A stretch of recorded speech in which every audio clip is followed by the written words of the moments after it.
여러분, 오늘은 우리가 매일 하는 아주 평범한 행동 하나에 대해서 말씀드리려고 합니다. 바로 걸음걸이입니다. 걷기야 그냥 걷는 거지 뭐가 특별하겠어? 하실 수도 있는데요. 사실은 그렇지 않습니다. 우리가 어떤 자세로 어떤 습관으로 걷느냐에 따라서 무릎, 척추, 혈관, 심지어는 뇌 건강까지 달라진다는 사실 알고 계셨나요? 걸음걸이는 단순히 이동을 위한 동작이 아니라 우리 몸의 균형을 보여주고 또 앞으로의 건강을 예측하게 해주는 중요한 지표입니다. 의사 선생님들이 환자를 진료할 때 앉아있는 모습보다 걷는 모습을 더 주의 깊게 살펴보는 경우가 많습니다. 왜냐하면 걸음걸이에는 근육, 관절, 신경, 뇌까지 전신의 상태가 다 드러나기 때문이죠. 특히 시니어분들에게는 걸음걸이가 곧 삶의 질을 결정하는 중요한 요소라고 할 수 있습니다. 잘못된 걸음으로 평생을 살면 관절이 빨리 닳고 허리가 구부정해지고 결국에는 넘어져서 크게 다치는 위험도 커집니다. 반대로 올바른 걸음을 익히면 낙상 위험이 줄고 근육이 단단해지며 뇌도 더 활발해집니다. 먼저 잘못된 걸음걸이부터 짚어볼까요? 가장 흔한 습관은 바로 발을 끌면서 걷는 것입니다. 발바닥 전체를 질질 끌듯이 걷다 보면 작은 돌부리에 걸려 넘어지기 쉽고 무릎과 발목에 쓸데없는 충격이 누적됩니다. 또 이런 걸음은 자연스럽게 보폭이 짧아지고 속도도 느려지면서 운동 효과가 거의 없어집니다. 두 번째는 시선이 바닥만 향하는 경우입니다. 혹시 걸으실 때 늘 바닥만 보면서 다니시나요? 고개를 숙이고 걷다 보면 어깨가 앞으로 말리고 등이 굽습니다. 결국 거북목이 심해지고 목과 어깨에 통증이 생기죠. 더 큰 문제는 이렇게 시야가 좁아지면 주변 위험을 잘 파악하지 못해 사고가 날 확률도 높아진다는 겁니다. 세 번째는 보폭이 지나치게 좁은 걸음입니다. 작은 발걸음으로 종종 걸음치듯 걸으면 엉덩이와 허벅지 근육이 충분히 사용되지 않습니다. 이러다 보면 근육이 점점 줄어들고 균형을 잡는 힘이 약해져서 조금만 헛디뎌도 쉽게 넘어질 수 있습니다. 근육은 나이가 들수록 자연스럽게 줄어들기 때문에 걷기에서라도 근육을 최대한 활용해줘야 하는데 오히려 반대가 되는 거죠. 네 번째는 팔을 거의 움직이지 않는 걸음입니다. 가방을 들고 다니거나 습관적으로 두 손을 허리에 얹은 채 걷는 분들도 많습니다. 그런데 팔을 쓰지 않으면 상체와 하체가 따로 놀게 됩니다. 균형이 깨지고 걷는 동안 에너지도 덜 소비됩니다. 사실 팔을 리듬감 있게 흔들어야만 몸 전체가 조화롭게 움직이고 뇌도 더 활성화됩니다. 마지막으로 구두나 발에 맞지 않는 신발을 신은 채 걷는 것도 큰 문제입니다.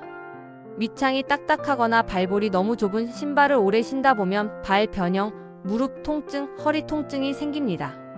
특히 시니어분들은 젊었을 때보다 발 모양이 조금씩 변해 있기 때문에 예전 치수 그대로 신발을 고르면 발에 부담을 줄 수 있습니다. 그럼 이제 반대로 건강한 걸음걸이를 말씀드릴게요. 가장 먼저 중요한 건 시선입니다.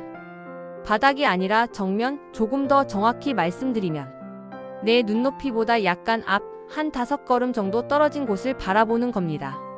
그렇게 하면 자연스럽게 척추가 곧게 펴지고 목도 바른 자세를 유지할 수 있습니다. 두 번째는 어깨와 팔입니다. 어깨는 편안하게 펴고 힘을 빼야 합니다. 긴장해서 움츠리면 금세 피곤해지죠. 팔은 발걸음에 맞춰 앞뒤로 가볍게 흔들어 주세요. 흔드는 폭은 본인에게 자연스러운 정도면 충분합니다. 굳이 과장되게 크게 휘두를 필요는 없어요.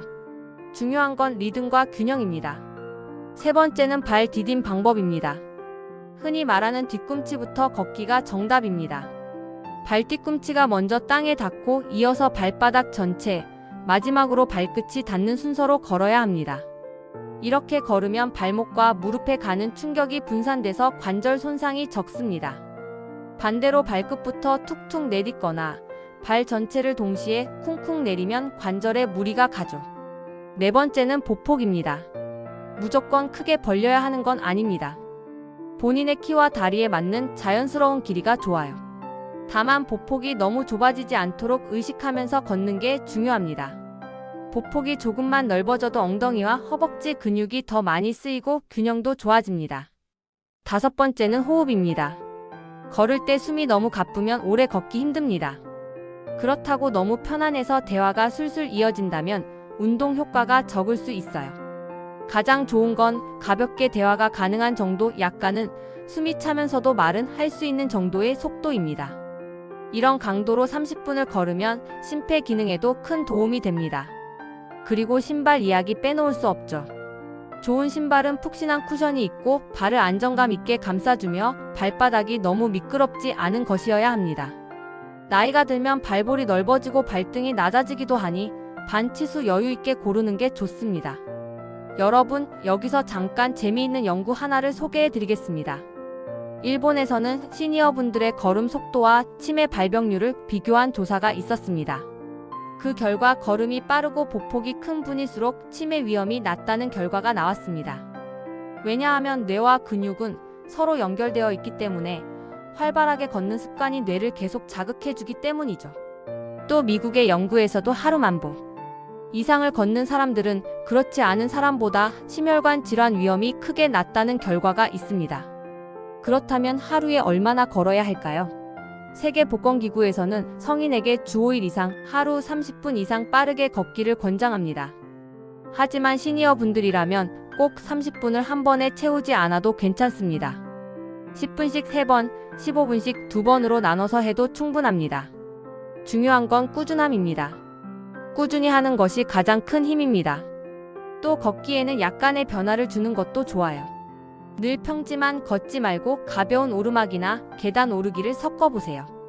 단, 무릎이 약하신 분들은 오르막은 무리하지 마시고 평지만 해도 충분합니다.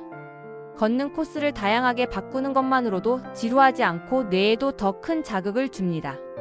그리고 혹시 나는 오래 걷기가 힘들다 하시는 분들은 의자에 앉아서 걷기 운동을 먼저 해보셔도 좋습니다. 의자에 앉아서 무릎을 번갈아 들어 올리며 팔을 흔드는 동작만 해도 걸을 때 쓰는 근육이 단련됩니다. 이렇게 준비 운동을 하고 나면 실제로 걸을 때 훨씬 수월해집니다. 마지막으로 꼭 드리고 싶은 말씀은 이겁니다. 걸음 하나하나가 쌓여서 내 건강을 만든다. 오늘 내가 어떻게 걷느냐가 1년 뒤, 5년 뒤, 10년 뒤의 건강을 결정합니다. 올바른 걸음을 습관으로 만드는 건 하루아침에 되지 않습니다. 하지만 의식적으로 조금씩 고쳐나가다 보면 어느 순간 몸에 배게 됩니다. 시장을 가실 때, 친구를 만나러 나가실 때, 혹은 집 근처를 산책하실 때 오늘 배운 걸음걸이를 꼭 떠올려 보세요. 여러분의 걸음걸이가 건강을 지키는 최고의 약이 될 겁니다.